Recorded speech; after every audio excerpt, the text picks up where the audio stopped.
Hassana. waaw lan la gars yi wax en bref. waaye gars yi lu ñu waxtaanee weekend bi bëri na de même man dafa am leen loo xam ne dëkkatoo sénégalais ku leen cuq ñu wuyu la. nga ni ma non sérieux gars yi dëkkatoo ku leen cuq rek la ñuy xaar. loo leen di lebal dana doon lu baax. non gars yi dëkkatoo yoo gars yi li ñuy wax rek bépp ku am crédit. laaj ma waa Égypte. ah ñooñu moom ca laser. ñooñu moom ba ñu cappee tuuti laser ca la ñu xam ne ñun Sénégal dëkkatoo ñoom am pile. wallaay. mais maam Khoudia. dama joxoon challenge sénégalais yi ne leen.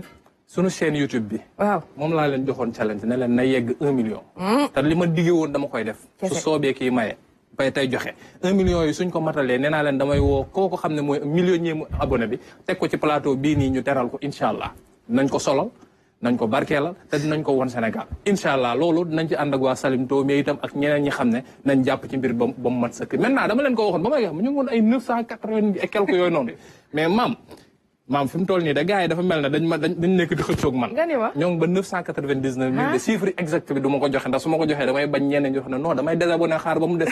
benn bu dugg stratégie bi. non yooyu c'est stratégie damay bañ. donc on est à 999 000 abonnés en disant aux Sénégalais continuez aussi de nous suivre ci yeneen plateformes yi ñu am yëpp 1 million bi suñ ko matalee dañuy am yeneen objectif ndax le plus important au-delà du chiffre c'est le contenu bi xam ne télé bi da leen koy jox ñëpp mën cee barkeelu via nos plateformes xam ne mën nañ ko jaaree ci www.rts.sn mais itam jaaree ko ci TikTok Instagram Facebook Twitter ak yeneen réseaux yi xam ne yor nañ ko maam weekend bi nag am na leen loo xam ne xewoon na fi mu nekk loo xam ne suñu naataangoo bi nekk ci plateau bi di Xaadim ñoom ñoo njëkk a génnee ñu fàttali leen ne taskatu xibaar la fële ca des sports moom moo am benn xibaar boo xam ne moo bokk na ci ko njëkk a joxe muy le décès du capitaine de l'US Ouakam turam di Fa Diouf Ndiaye ginnaaw ab malaise boo xam ne moom moo ko dal mu génn àdduna football sénégalais bi nekk ci ab dëcc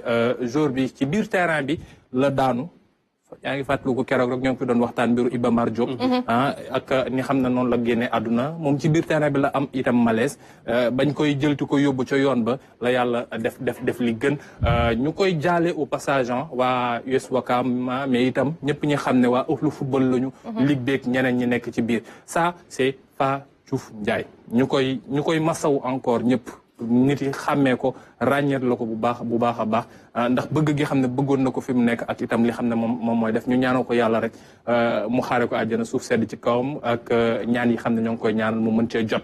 maintenant nag ça a fait réagir sur les réseaux. Omar Ngalo nee na wallahi métti na trop nga gagné sa match parce que rappelons-le ils ont gagné je pense Khadim sur 2-0 lañu daan mais. nga nekk ci bi la ñu yëgal la ne am nga koo xam ne moo ngi woon ci yow mu ñàkk bakkanam capitaine Dunga ni ko ñeneen di waxoon tu es parti mais ton souvenir restera à jamais gravé dans nos mémoires et dans l'histoire de US Ouakam repose en paix champion.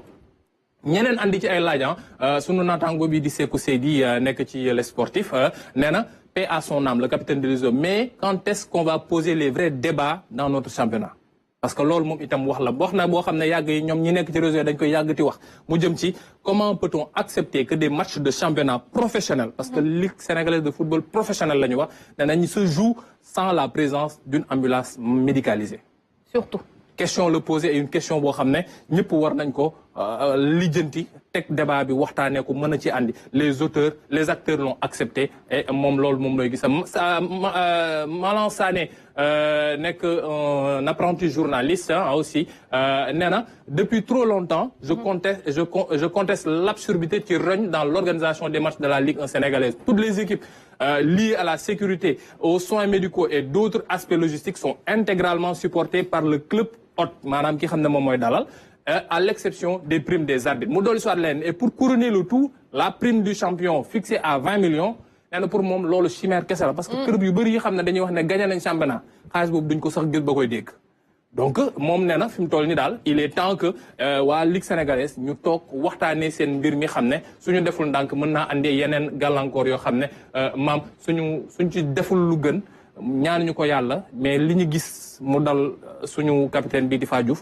mën nañ koo gisaat feneen ndax ci week-end bi malheureusement déggan nañu cas bu ñu mel fële ca Ziguinchor ab match boo xam ne choc am na commotion am kenn ca ñi xam ne ñoo dalante ñàkk ci bakkanam amul woon beneen bu ñu mel tamit début avril si déggoon waaw déggoon nañ ko fi te fan yee rek ñu mujj ci championnat féminin bi toujours avec notre ami Sékou Seydi moo ngi ko doon avertir ci wax ne championnat football féminin bi dafa mel ne dara du fa nekk maanaam amul lenn loo xam ne taxawaay la ci lu jëm ci kaaraange mais itam lu jëm ci taxawu ñi xam ne ñoom ñooy nekk sur le terrain donc ce sont des choses yoo xam ne waruñu koy banaliser parce que c'est vrai que c'est un football professionnel dafa am ay yenn mbir yu muy laaj mais itam lu muy njëkk laaj mooy l'aspect préparation et préparation bi wér-gi-yaram bi nga mën ko assurer gars yi dañuy yaakaar ne pompe ak tomate ak glace rek la moo war a nekk ci booru stade bi ak benn civière c'est pas ça et loolu damay bàyyi après xam naa Khadim inchallah ak mbuusu ndox boo xam ne dañuy jël rek sànni la pour nga saraxe après Khadim naa ko bàyyi mu gën cee développer parce que bon c'est le spécialiste en l'affaire par rapport ak lu jëm ci mbirum tàggat yaram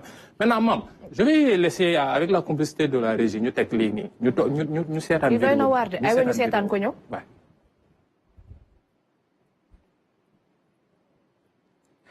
Mame li ma leen njëkk laaj ba kenn deewu ci fi mu toll nii de xam nga ñaata wëtir nga gis ñaar ak ñetteel ba la ne nekk ci ginnaaw moonaam muy ñetti fas mais la question que les Sénégalais ay fas la la question que les Sénégalais se posent mooy nee na bon loolu dama ko nëbb sax mais ñeneen est-ce que ñetti fas dëgg-dëgg ñoom ñoo nekkoon ci tali waaw est-ce que ñetti fas dëgg-dëgg ñoom ñoo nekkoon ci tali nee na loolu lu ñu war a laajte la parce que itam yenn yi suñ ko gisee il faut se poser les questions ñan ñooy nit ñi ak ñan ñooy bàyyi may et malheureusement damay dellu si Colette Astou li mu wax nee na ñi xam ne ñoo ci gën a sonn ce sont les animaux wallaay ces animaux yi xam ne Sénégal lu ñu jël rek teg seen kaw moom lu mu wax nee na ko ils sont pas bien nourris gars yi dañuy jël ti xont la benn kii rek ripaas wala yenn wala ñamu mbaam jël na la lekkal dem ils sont mal nourris ils sont constamment maltraités des fois la charrette est tellement chargée que l'animal a du mal à bien courir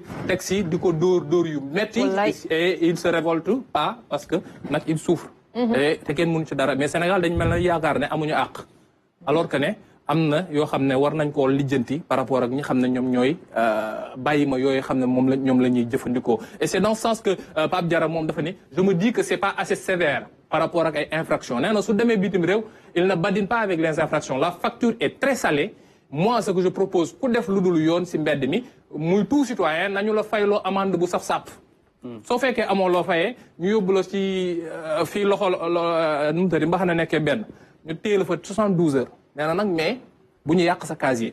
li ñu gis ko kii nag Burkina keroog. waaw ñu jël la ci àll ba yóbbu la foofu travaux forcés jël la demal ci tool ya nga bay wala nga dem pavé ji yooyu suñ ko jëlee mais nee na bu ñu ci yàq lenn loo xam ne mooy casier judiciaire parce que moom loolu itam c'est très important nañu yar mais bu ñu yàqal avenir ñeneen ñi et Riyad Kawar bi ñu xam ci mbirum météo moom andi leneen loo xam ne da ko wax et c'est très important Sénégal majorité bi ay jeunes lañu. Donc, si cette jeunesse tellement nombreuse, machallah, ne devient pas rapidement une priorité à encadrer, alors de très gros problèmes civiques et sociaux arriveront dans les 15 prochaines années et les conséquences sont sombres pour l'économie et la sécurité. Yooyu ñu war a mën a bàyyi xel la yi dëkk yu ñu wër yenn saa yi dañuy wax ne non nguur gi dañoo lijjantiwul nguur gi dañoo jàppalewul am ñeneen ñoo xam ne dañuy ñëw yore seen xaalis ak seen gànnaay jël recruter te yooyu ñun Sénégal waruñu bàyyi mu nekk loo xam ne dañuy prospérer déjà dañu war a lijjanti yooyu mu war a gën a taxaw et keneen ki xam ne bokk na ci page bi ne ko Riyad l'encadrement commence au sein des familles dëgg la yar bi ci biir kër gi lay tàmbalee du ci école ba y a de ces choses aucune politique étatique n'y peut rien l'indiscipline comme la discipline commence à la maison yar ci biir kër gi lañ koy tàmbalee et c'est très important moom li mu xamle on passe à beneen sujet boo xam ne c'est important man d'habitude dañuy wax ne ku tukki rek sa xel moo ngi ci ñibbisi absolument ko Youssou Ndour woon picc ngi ci kaw waaye xel maa ngi ci suuf kii ci suppu yel waa ngi wax lu neex x nag neex na x wallaay non gars yi non c'est le réseau libre mais suppu yel daal moom nee na je comprends maintenant pourquoi beaucoup de les rapatriés repartent après le bac au Sénégal. Ils décident de revenir au Sénégal, mais rapidement ñu delluwaat. Les gens de ce pays sont foncièrement méchants. Dañoo soxor. Je ne généralise pas, mais nous avons un sérieux problème de yéene, de jalousie, d'envie et de soxorante. Wallaay. damay taxaw ci mooy nee na dañoo am problème mu yéenante lu baax. am problème jalousie am problème envie ak itam soxorante Sénégal il faut que ñu comprendre ñun lan moo tax ñu soxorante quoi en fait il faut mu am étude sociologique boo xam ne dañ koy dénk waa fac droit ñu defal ñu waa UCAD ñu defal ñu ko. ma ne la fii ngay gis koo xamante ne amul lu mu ndekkee waaye day jënd nen dem xaatim ko toj ko ci diggu tali pour keneen bañ a réussir. waaye am naa benn copain nag Cheikh Diop Ndiapane xam nga Ndiapane mooy sa goro gi ki nga naroon goroyante. ñii de la mel lu mu yëg mu siiw. Cheikh Diop Ndiapane de moo daan moom day def ci mbedd mi Ndiapane fu mu romb xaatim. nen mu jël yóbbu gërëm nee na mën naa omelette wala mën naa nenu baxal. waaw wala nga may nees ko. Carlos Gambino moom Leonardo Gueye nee na il faut bien préparer son retour et avoir le mental c'est très important. Sans mental on n'y arrivera jamais. Absolument. am na ñoo xam ne ñibbisi nañ fi Sénégal mais dañoo gaawantuwaat delluwaat. parce que la chose elle est simple dañuy wax ne non soo ñibbisee fi Sénégal li ñu lay yéene ak li ñuy teg sa ndodd soo deful ndànk trouble mental mën nañu fekkee moo tax yenn saa yi ñi xam ne da ngay dégg ñu leen dañ leen exclure ñu war a ñibbisiwaat suñu ñibbisee problème xel bu ñuy am loolu la. parce que dañuy wax nan la mu société bi di xoolee nan laay defalanteeg moom ak nan la ñuy def bon donc yooyu ay mbir yu ñu way ko Moussa Traoré de Ecofarm moom nee na sans commentaire sans le SA mais ça sans pour dire que. maanaam junni commentaire junni commentaire yoo xam ne téeméer mooy téeméer am ko waaw xaalis nga doon calculer sans commentaire nee na le seul conseil pour les victimes pour autant refuser de devenir mauvais et de devenir méchant bu dara tax ba nga yàq sa bopp ba wax ne non damay soxor wala damay ñaanante ak ñeneen ñi donc loolu moom mooy tontoom par rapport ak li xam ne moom jàpp na ne mooy li fi am. Mam je termine en bref avec li xam ne ab appel la solidarité tabaski bi moo ngi waaj a yegg si xam naa ne su ma ko waxee yenn kilifa yu bëri seen bopp xam naa ne ma fi saa commencé metti ndax xar bi ak yi ci dem mais am na ñay ñoo xam ne dañ leen war a taxawu ci beneen anam muy ñun lu ñu yor mu bëri nañu xool nuñ koy séddoowee ak ñeneen ñi xam ne yoruñu et ça Help and Clean Mind bu Ibrahima il est sur les réseaux mooy def liggéey ba am solo moom day taxawu ñi xam ne seen xel dafa matadi wala ñu am ay jafe-jafe mu leen di jàppale ba leen di yóbbu ñuy faju ji ak yooyu liggéey bu am solo boo xam ne da koy def et c'est difficile parce que yenn saa yi nga dem ci hôpital ñun la noonu duñ ko jël mënuñu ko jël en charge ngay woote bu dul jeex te taxawal ak ambulance bi mais moom dafay def initiative chaque fois su tabaski ti waajo jot lii lay def mooy woo ñi xam ne mooy ñoo bëgg def solidarité par rapport ak tabaski bi nee na beaucoup d'entre nous n'ont pas d'habits pour la fête am na ñoo xam ne ñu bëri ñoo xam ne seen xel neexul wala ñu nekk ci mbedd mi ay sans domicile fixe amuñu yëre boo xam ne dañ ko sole si vous avez des habits traditionnels garçons et filles adolescents et vieux en très bon état merci de les offrir à ceux qui n'en ont pas. Et pour une fois, je vais me permettre de donner le numéro Mampoudi avec ta permission, bien sûr. C'est le 78 585 78 78. 78 585 78 78. Ibrahima Help and Clean Mind. Donc, képp koo xam ne yore nga ab jasinaire boo xam ne da nga jàpp ne mënatoo ko sol ndax de gars yi dañuy wax ne du ma redoubler am ñeneen ñoo xam ne yore nañu ab yëre boo xam ne soxlaatuñ ko. ñu jël fóot ba mu set. paase yi xam ne dañuy wax ne non naa ko jël sànni ko déet nañu fóot ba mu set paase ba mu tàlli. ñu jël ndànk woo Ibrahima moom dina ko ñëw jël wër Sénégal comme il le fait avec sa tournée santé mentale ñëw séddale ko ak ñooñu parce que itam dëkk balaa neex ku nekk su fekkee sa loxo lu mu jotatul na la am keneen koo xam ne ñëw na taxaw sa wet na la man sama loxo jot na naa la ko jottali. macha allah c'est très important. ñu bañ a maye loo xam ne dafa xotteeku dafa xall dafa am eau de javel. loo dul sol bu ko maye. wax dëgg neex yàlla. loo yéenewul sa bopp bu ko yéene sa morom. waaw kay. c'est simple loo yéenewul sa morom bu ko yéene sa bopp. Sénégal jëm kanam. jërëjëf Imam doxalal. ah fi mu toll nii de wax dëgg fa neex yàlla bref naa ko de. ah waaw tënk nga ko de li biram ti wax am koy en développé. aywa ñu développé ko. mais maam loolu moo nekkoon en bref li xam ne moom laa andi woon tey. naa ne damay yegsi ci cax mi rek. waaw cax mi cax bi nag moom laa joxoon le jeudi doon laajte est-ce que sénégalais ràññeetle nañ ko. Bon malheureusement j'ai pas vu de réponse juste. kenn trouvé wul. xam naa gars yi dañ ko ràññeetlewul bu baax mais comme je le disais am na parti politique boo xam ne muy le parti démocratique sénégalais. qui a été au pouvoir pendant 12 ans et dans l'opposition pendant plusieurs années. ñoom seen permanence bi nekk fii ci VDN bi moom lañ ko tuddee moo nekk sunu kii kan la Oumar Lamine Badji. C'est un homme politique sénégalais nekkoon ab figure emblématique nag ci parti démocratique sénégalais koo xam ne amoon na fa taxawaay lool nekkoon président du conseil régional de Ziguinchor nekk koo xam ne doomu Sindian la. moom nag ñu faat ko ci fanweeri fan ci weeru décembre ci atum 2006 ba ñu waxee ëllëg la tabaski. la am ay defkatu ñaawteef yoo xam ne ñëw na ñu jël bakkanam crime boobu nag njabootam ba léegi ñoo ngi wax ñu def ci ab leeral. parce que ñi xam ne dañ leen ca tëjoon ñi ca bëri ñàkk nañ ñëpp sax ñàkk nañ ci seen bakkan bon donc ba léegi xamuñu jugement bi. nan la mujjee ak itam kan moo def ak kan moo commandé meurtre boobu noonu bu Omar Lamine Badji figure emblématique de l'histoire de ce pays mooy ñi xam ne war nañ leen gën a xam itam ci sunu taarixu Sénégal. Bien sûr. Alors keneen ci xam ne moom laa la andil tey kii kan la bii nii maam kii nag suñuy wax faiseur de roi mën nañ jàpp ne faiseur d'homme d'état la parce que suñuy wax politique Sénégal am na ci ñu bëri ñoo xam ne nekk nañu lenn ci loxoom la ñu jaar ak taxawaayam mu nekk koo xam ne ca gox ga mu bàyyeekoo jaraaf lañ ko ñëpp doon wooyee sax suuf la doon dëkkee suuf si suuf la nekkoon laajuma la jubaas mais nag am na kenn moom nag lenn rek la c'est quelqu'un qui a été oublié on peut le dire par l'histoire politique sénégalaise comme beaucoup malheureusement comme beaucoup mais moom da ci xaw parce que déggoo ñun la télé bi déggoo ñun la monument bu rëy bi yu ñu mel yooyu yëpp déggoo ko te koo xam ne la bokk na ci ñi xam ne tubaab bi da leen sonaloon bañ daan def avis de recherche yi moom foofu laa yem parce que li ma joxe bëri na maam. fu mu dëkk. ah fu mu dëkk. ci biir Sénégal ci xolu Sénégal sax lu dëkk. wax sorewul loolu ñoom xaadim fa ñu bàyyeekoo. waaw soreyandoo ñu noonu. waaw mais daal jàpp moom laa ma yam fii su ma développé. après saatal tuuti rek. te indi si bariwul de. te joxe presque dara joxe naa lu bëri. joxe naa lu bëri. bu Jobaas tey daa reetaan parce que Jobaas tey trouvé na. Jobaas tey dafa trouvé. waaw Jobaas trouvé na. est-ce que triché wul. Jobaas est-ce que à l'aide de tes connaissances. joo waxoo de.